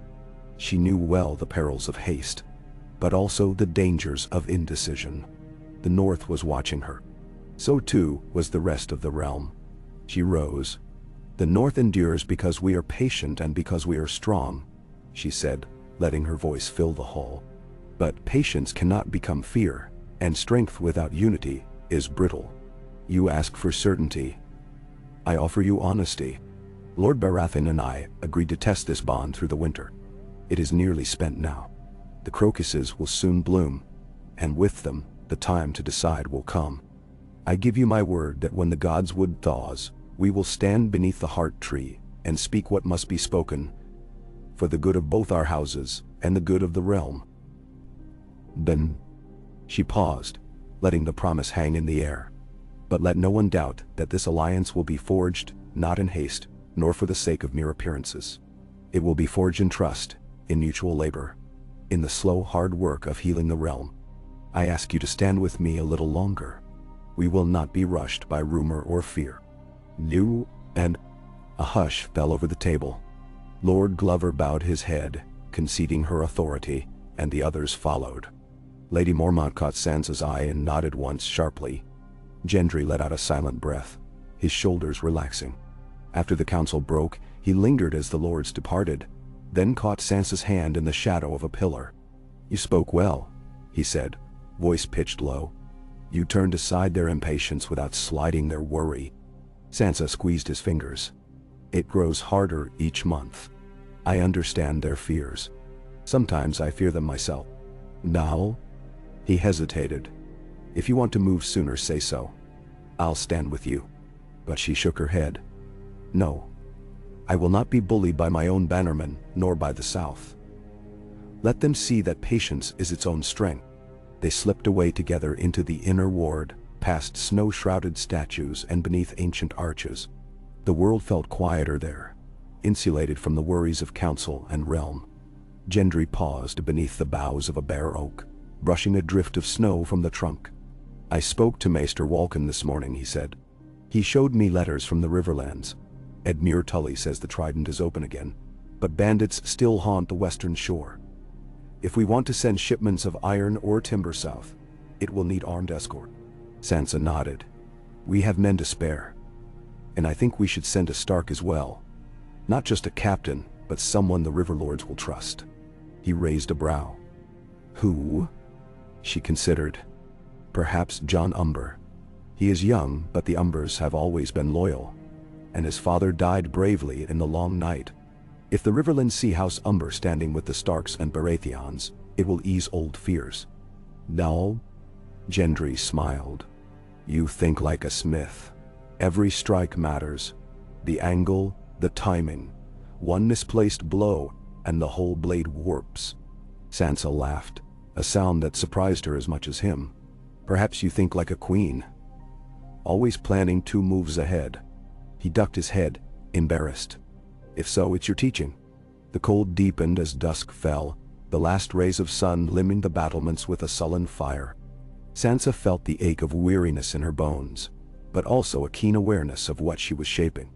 Her mother had told her once that the truest leaders are those who labor with their people and share in the risks. She had not understood it then. She did now. They returned to the keep, parting at the stair to their chambers. "Rest well," she told him. "Tomorrow we meet with the merchants from White Harbor." He smiled. "I'll be ready."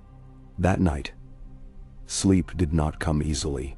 Sansa lay in her bed, listening to the wind rattle the shutters and the distant call of a wolf echoing beyond the walls. She traced the brooch at her throat and wondered what the morrow would bring, what storms might be brewing even now beyond the edge of her vision. But in her heart, she carried the image of the godswood in spring, the heart tree's red leaves against the sky, and Gendry's steady presence at her side. The next morning brought news of trouble in the east. A band of outlaws had attacked a convoy carrying iron from White Harbor to Winterfell, killing 2 men and scattering the rest. The captain who brought the news was shaken. Blood flecked his tunic, and he had ridden through the night, risking frostbite to deliver the warning. Sansa called a council at once, assembling the lords and key retainers in the Solar. "Who leads these outlaws?" Lord Glover demanded. "If it's Riverland scum, we must send word to River Run. If it's our own, they must be hanged." The captain shook his head. They wore no banners. Some had southern accents, but most spoke like Northmen. They struck at dusk and vanished into the woods. Sansa frowned, studying the map on the table. The attack had come near the edge of the Barrowlands, close enough to the old King's Road that it was hard to believe no one had seen them coming. How many were there?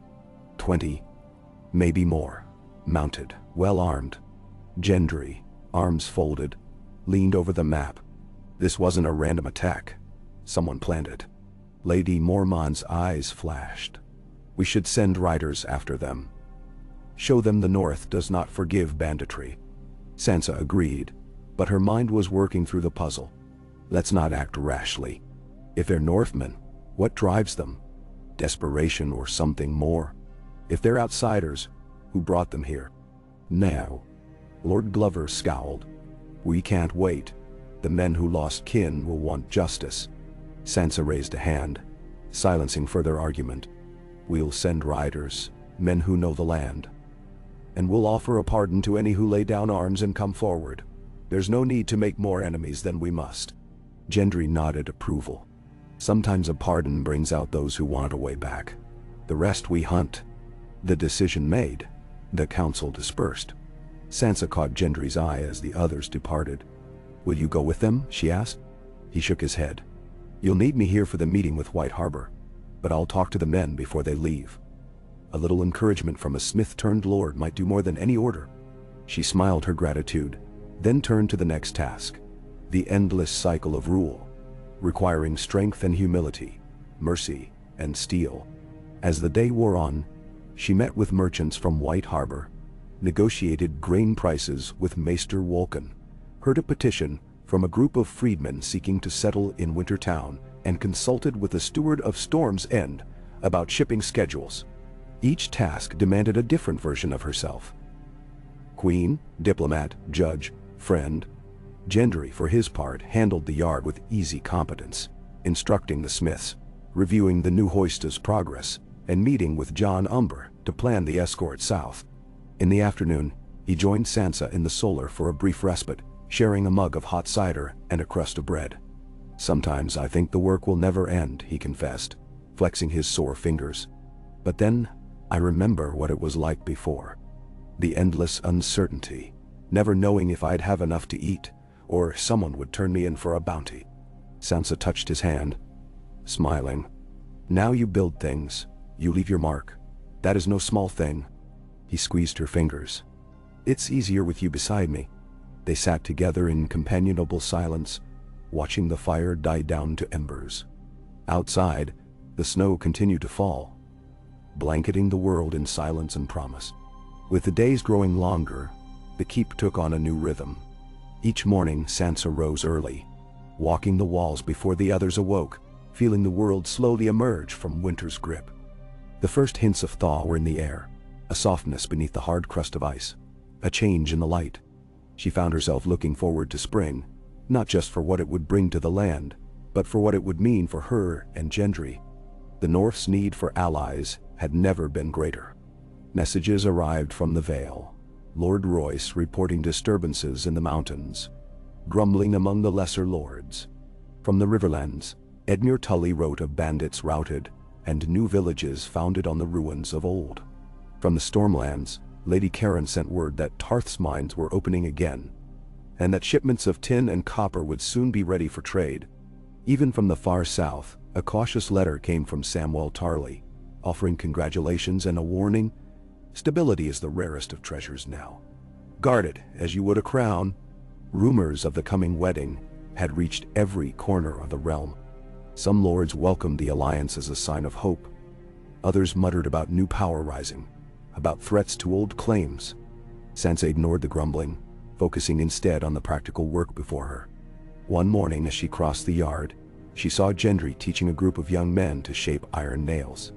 He held a bar of iron over the anvil, demonstrating the precise blow needed to flatten the tip, then handed the hammer to a nervous squire. The boy swung too hard, missing the mark, but Gendry corrected him patiently, offering encouragement. When the nail was finished, bent but usable, Gendry clapped the boy on the shoulder and sent him on his way. Sansa lingered at the edge of the smithy, watching the lesson unfold. The sight of Gendry at work, strong, capable, generous, sent a pang of emotion through her. It was not the youthful infatuation she'd once felt for Joffrey, nor the breathless dread of Ramsay, but something steadier, more enduring. She found herself wishing, not for the first time, that Arya could see what Gendry had become. She wondered if Arya would approve, or if, like all sisters, she would tease them both. When the lesson ended, Gendry joined her in the yard, brushing sweat from his brow. "You're up early," he said, grinning. "So are you," she replied. He shrugged. "Old habits. I wanted to finish the nails before the masons came." They walked together toward the godswood, their boots crunching on the icy path. The sky overhead was pale, threaded with the faintest blue. Sansa breathed deeply, feeling the crisp air fill her lungs. "Are you ready for spring?" she asked. He nodded, then hesitated. "More ready than I thought I'd be. I used to dread change. Now I see it as something to shape, not just something to endure." They reached the heart tree, its red leaves stark against the snow. The pool beneath it was still half frozen, but a trickle of water ran along one edge, a promise of the thaw to come. Sansa reached out, touching the bark, feeling its roughness under her palm. "We'll stand here soon," she said quietly, "and make our vows." Gendry stood beside her, silent for a long moment. Then he took her hand, threading his fingers through hers. "I never thought I'd be part of something so big," he said. "But I want this, Sansa.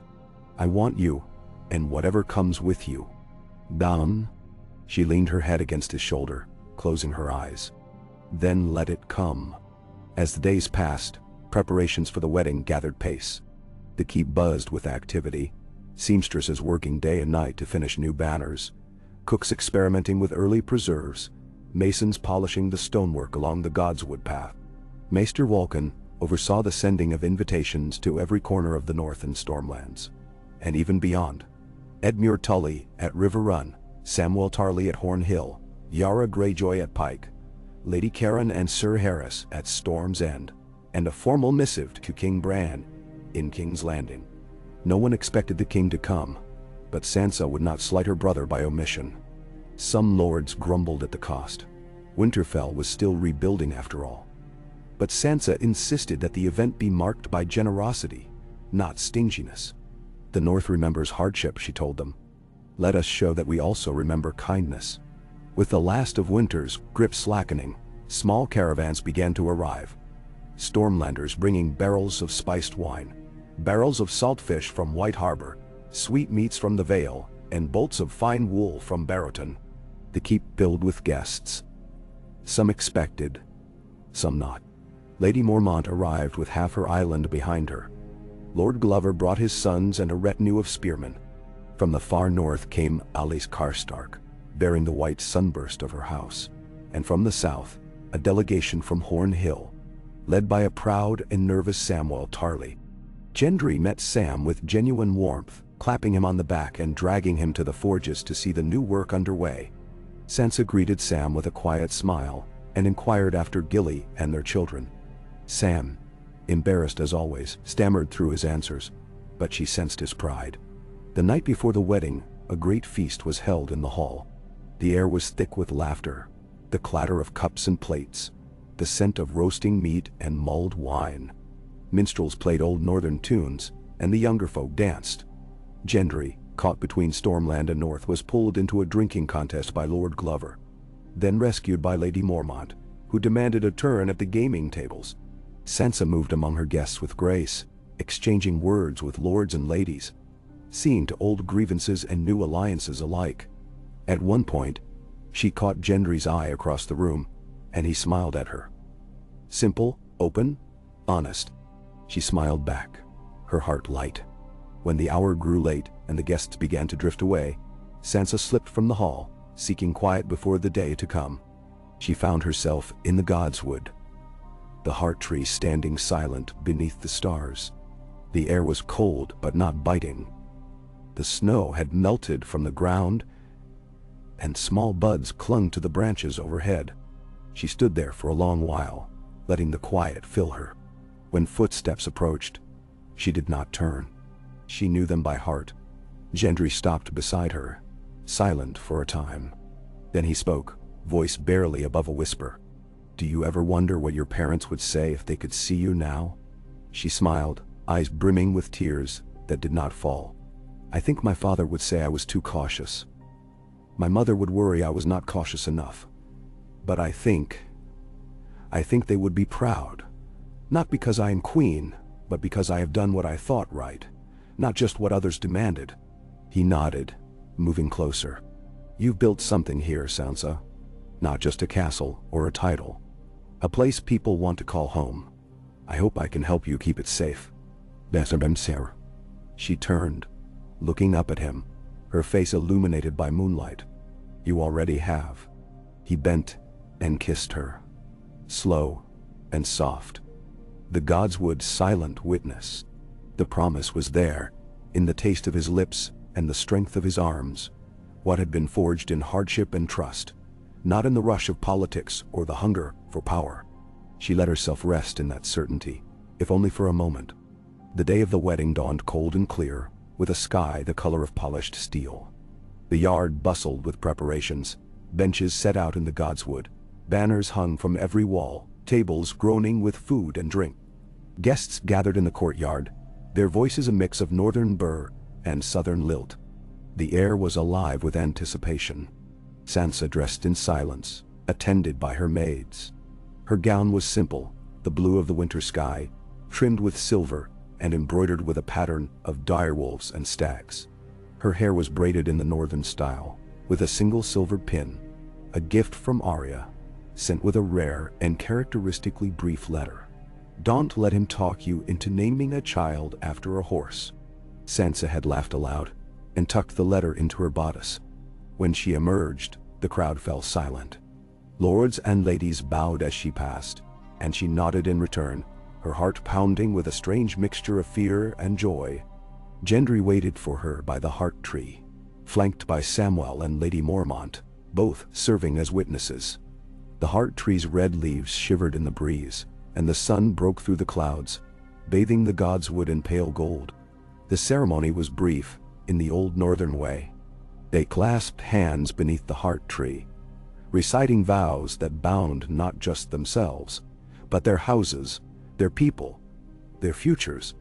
Gendry's hand was warm and steady in hers, and when he spoke his promise, she felt the truth in it, hammered out in fire and tempered by the long winter. When it was done, when the cheers rose and the minstrels played, and the bells rang out across the snowbound keep, Sansa stood at his side and felt, for the first time in many years, something like peace. The union of Baratheon and Stark, of Hammer and Wolf, was no mere political compact. It was a new beginning, built on the ruins of the old world. As they turned to face their people, hands still joined, Sansa saw the faces of those she loved. Arya, Bran, Sam, Lady Mormont, the men and women of the North and Stormlands, smiling, hopeful, unafraid. The crocuses had bloomed, and with them, the promise of spring. Winter had passed. The work of forging peace was only just begun.